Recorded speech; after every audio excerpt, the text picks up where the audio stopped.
नमस्कार प्रणाम। हम शालिनी तिवारी रउरा लोग के देवी जी के गीत सुनावे जा रहल बने। एक बार जरूर सुनम जा, लाइक करब जा, सब्सक्राइब करब जा। सब्सक्राइब ना कइले हो खब जा तो जरूर करब जा। कमेंट करके बताइब जा कि कैसन लागल। एक बार नवरात्र में गाइब जाके। अरे देवी राउर छोटी मंदिरिया निहुरी गोड़ा कैसे के लागू जी। देवी राउर छोटी मंदिरिया निहुरी गोड़ा कैसे के लागू जी। निहुरा ताये मैया लचके कमरिया, निहुरा ताये मैया लचके कमरिया।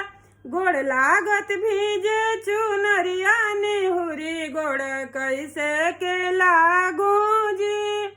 गोड़ लागत भीजे चुनरिया निहुरी गोड़ कैसे के लागू जी।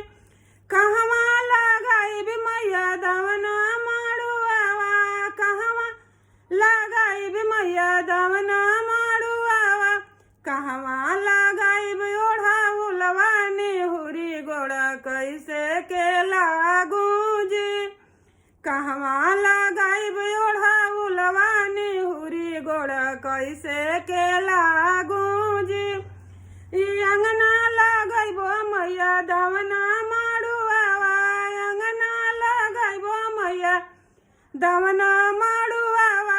दुआरा लगाइब ओढ़ा उलवा निहुरी गोड़ कैसे के लागू जी। दुआरा लगाइब ओढ़ा उलवा निहुरी गोड़ कैसे के लागब जी। कथिए पटाइब मैया दवना माड़ुआवा, कथिए पटाइब मैया दवना माड़ुआवा।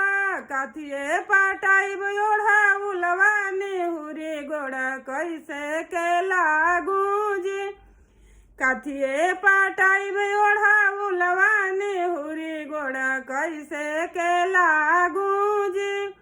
दूधवे पटाइब मैया दवना माड़ुआवा, दूधवे पटाइब मैया दवना माड़ुआवा। जलवे पटाइब ओढ़ा उलवा निहुरी गोड़ कैसे के लागू जी। देवी राउर छोटी मंदिरिया निहुरी गोड़ कैसे के लागू जी। देवी राउर छोटी मंदिरिया निहुरी गोड़ कैसे के लागू जी।